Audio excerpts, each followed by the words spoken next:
कभी कभी जिंदगी हमें ऐसे मोड़ पर लाकर खड़ा कर देती है जहां आंखें आंसुओं से भर जाती है और दिल में एक ही सवाल उठता है, हे भगवान, क्या आप सच में हैं?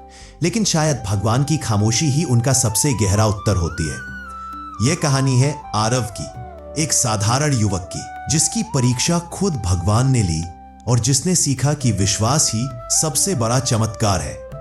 आरव पहाड़ों के बीच बसे छोटे से गांव देवकुंड में रहता था।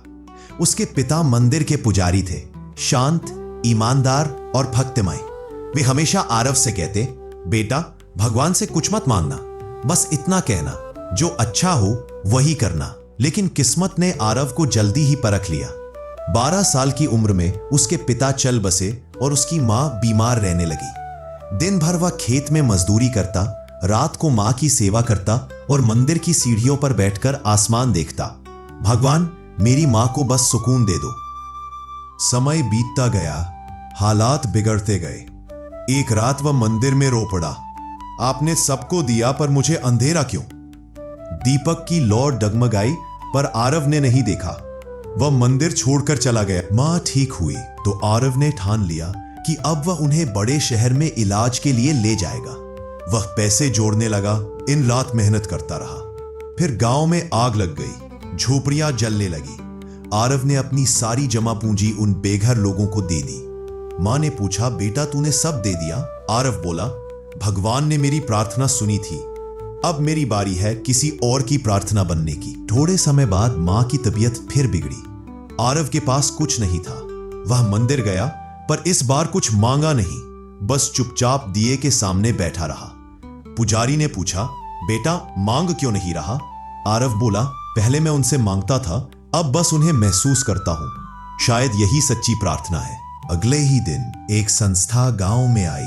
बीमारों के लिए मुफ्त इलाज हुआ और मां की हालत सुधर गई। आरव ने कहा, भगवान, अब समझ गया, आप मंदिर में नहीं, इंसान के दिल में रहते हैं। पुजारी ने मुस्कुराकर कहा, अब तू भी दूसरों के लिए भगवान का साधन बन। आरव अब गांव का सहारा बन गया। जो भी दुखी होता वह उसके पास जाता। लोग उसे भगवान का आदमी कहने लगे। फिर एक दिन पहाड़ों से बाढ़ आई, गांव डूब गया, घर बह गए। आरव ने सबको बचाने में मदद की, पर जब अपनी मां तक पहुंचा, वह घर में फंसी थी। मां, दरवाजा खोलो। भीतर से आवाज आई, बेटा भाग जा, भगवान तुझे बचाएंगे। पानी का बहाव तेज था, आरव बह गया।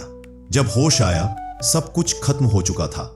गांव उजड़ गया था, मंदिर टूटा था और मां चली गई थी।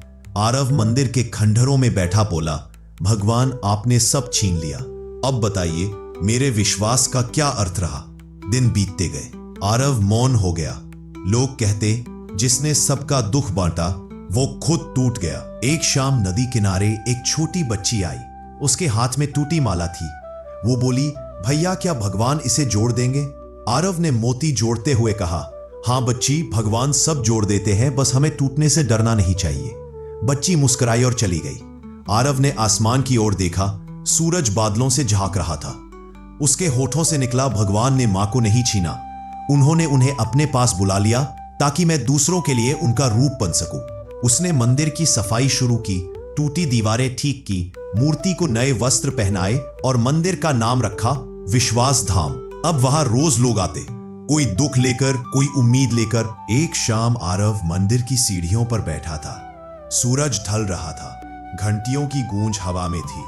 वह आसमान की ओर देखकर बोला, मां देखो, अब मैं अकेला नहीं हूं, हर मुस्कुराते चेहरे में आपको देखता हूं। मंदिर के अंदर दीपक की लौ तेज हुई, जैसे किसी ने उसके कंधे पर हाथ रखा हो। उसने आंखें बंद की।